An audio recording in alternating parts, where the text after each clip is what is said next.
En este vídeo vamos a ver el tema 10 del temario de Historia del Mundo Contemporáneo de primero de bachillerato, que lleva por título Los totalitarismos en la Europa de entreguerras, de 1918 a 1939. Tras la Primera Guerra Mundial, el mapa de Europa cambió radicalmente. Los antiguos imperios dieron lugar a nuevos países en los que se implantaron sistemas parlamentarios, como Austria, Checoslovaquia, Yugoslavia, Polonia o Alemania. No obstante, casi todas estas democracias sucumbieron ante las sucesivas crisis sociales y económicas que sobrevinieron en los años siguientes, en especial la de 1929. Tras el fin de la Gran Guerra, una de las consecuencias políticas más notorias fue la integración de los partidos socialistas en el parlamentarismo. Su fin ya no era sustituir la democracia parlamentaria liberal por la dictadura del proletariado, sino reformar el sistema para mejorar la vida de los obreros.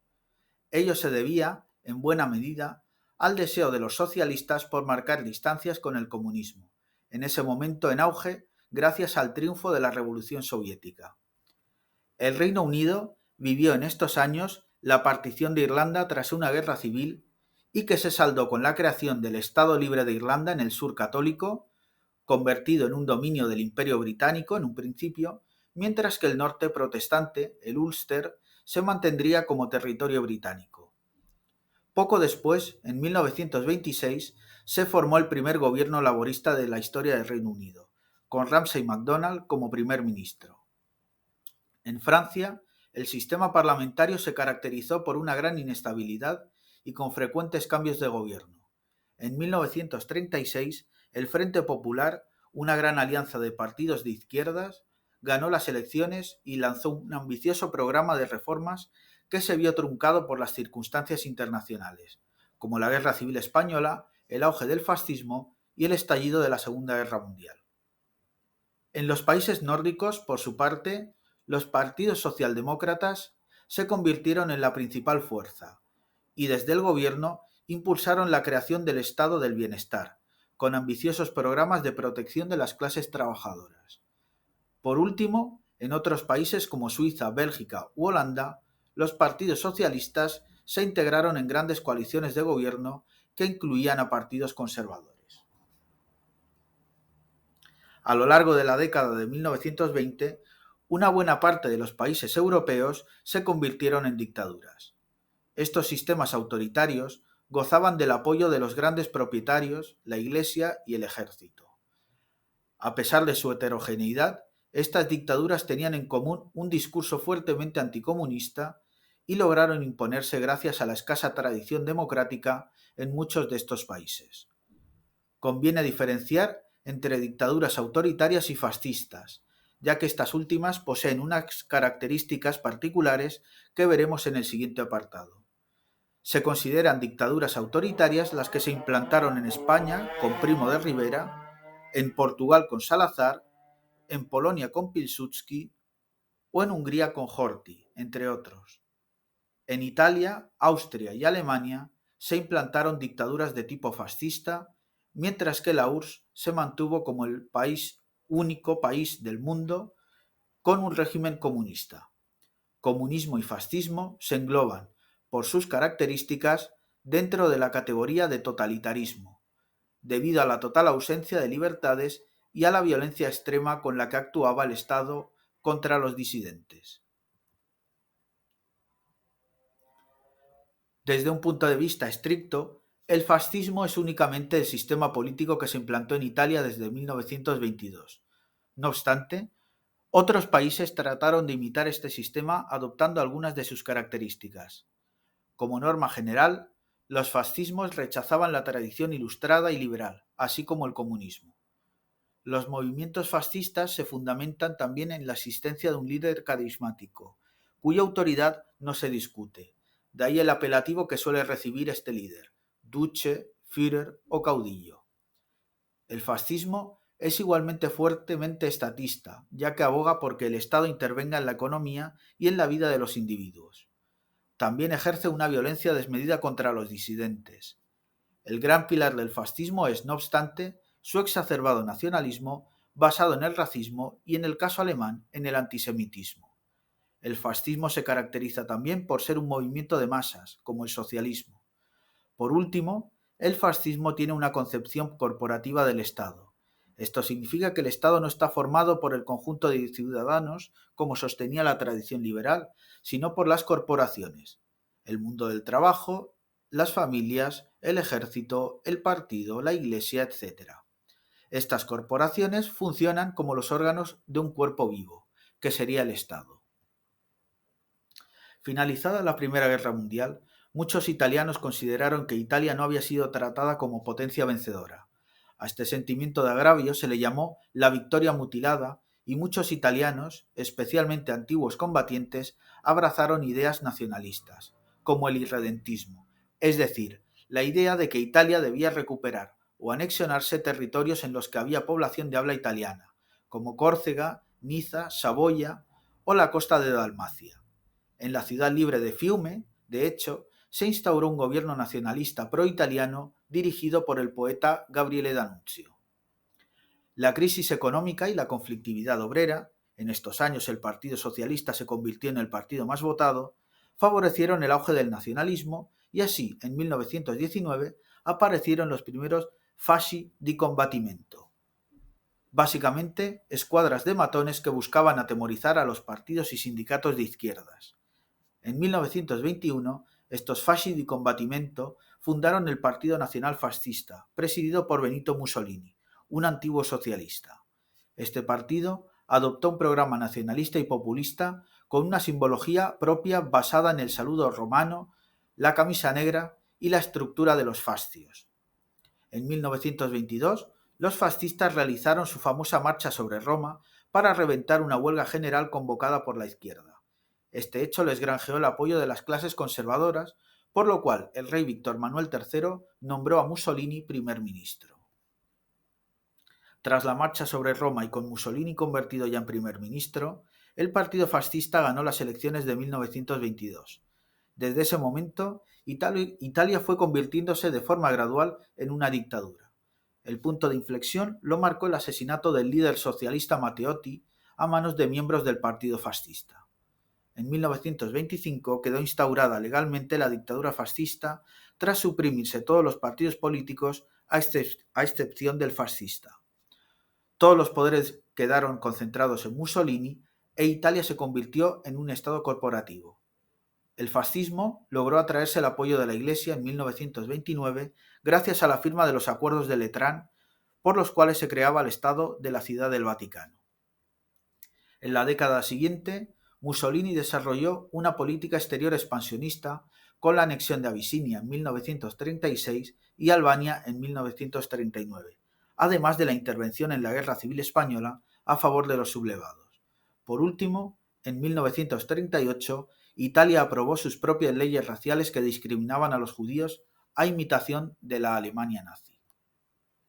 El Estado fascista se caracteriza por un fuerte intervencionismo económico fundamentado en el intento de conseguir que Italia fuese autárquica, es decir, autosuficiente. También se creó el Instituto para la Reconversión Industrial, IRI, con el propósito de ayudar económicamente a la industria nacional. Todo ello se acompañó de la creación de grandes obras públicas con fines propagandísticos. Además de la economía, el Estado fascista trató de controlar la sociedad de forma férrea mediante medidas como el impulso de la natalidad o la creación de secciones dependientes del partido único, como la sección femenina o las juventudes del partido, los llamados balilla, niños ataviados con el uniforme fascista. También se instauró un sindicato único vertical que agrupaba en su seno a empresarios y trabajadores a fin de tener controlados a estos últimos, ya que el fascismo rechazaba el concepto marxista de lucha de clases y defendía, en su lugar, la colaboración entre clases. En 1918, tras la abdicación del Kaiser y la rendición ante los aliados, Alemania se convirtió en una república democrática, la llamada República de Weimar, por la ciudad donde se firmó la nueva Constitución. La escasa tradición democrática del país y la humillación impuesta por el Tratado de Versalles dificultaron la implantación del nuevo régimen, caracterizado por una gran inestabilidad el tiempo que duró. Las amenazas a la democracia provenían tanto desde la izquierda revolucionaria, los espartaquistas ya trataron de instaurar un régimen de estilo soviético, como desde la extrema derecha nacionalista. Todo ello en mitad de una difícil situación económica. Tras la Gran Guerra, aparecieron por toda Alemania pequeños partidos de extrema derecha nacionalista. Uno de ellos, el llamado Partido Obrero Alemán, se convirtió poco después en el Partido Nacional Socialista Obrero Alemán, o Partido Nazi, dirigido por un veterano de la Gran Guerra, Adolf Hitler. Este pequeño partido adquirió notoriedad tras intentar dar un golpe de Estado, el llamado Putsch de Múnich de 1923, que se saldó con el fracaso y con los líderes del partido en prisión. En la cárcel, Hitler escribió su obra Mein Kampf, Mi lucha, que se convirtió en el manual de la ideología nazi. El rechazo del comunismo y el parlamentarismo, un fuerte antisemitismo, el racismo basado en la superioridad de la raza aria y un nacionalismo extremo que defendía que Alemania tenía que conquistar su espacio vital. A lo largo de la década de 1920, el partido nazi no pasó de ser un partido con poco respaldo electoral. Sin embargo, la crisis de 1929 aupó al partido hasta ser la fuerza más votada. En 1930 obtuvo el segundo puesto con 107 diputados y en 1932 ganó las elecciones con el 37% de los votos y 230 diputados.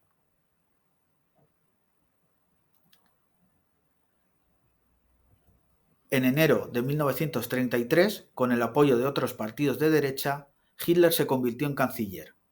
El incendio del edificio del Reichstag, es decir, el del Parlamento, en febrero de ese año, le permitió acelerar los pasos para convertir a Alemania en una dictadura, suprimiendo los derechos fundamentales y desatando una ola de persecución contra sus enemigos, especialmente contra los comunistas, a los que acusaba de estar detrás del incendio. En las elecciones de 1933, el partido nazi volvió a subir en votos, aunque sin mayoría absoluta.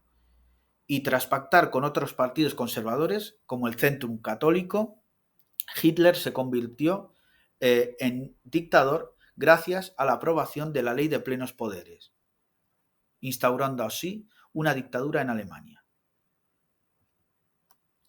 Tras la aprobación de la Ley de Plenos Poderes, Alemania se convirtió en un régimen de partido único, que concentraba todos los poderes en el propio partido. La estructura federal del país fue suprimida y Alemania pasó a ser un estado centralizado. La administración fue depurada, eliminando todos los opositores. Se creó también un ministerio de propaganda dirigido por Goebbels para controlar la información y manipular a la opinión pública. A fin de tener controlada la población, el nuevo régimen dotó de funciones policiales a las escuadras del partido nazi, las SS y las SA.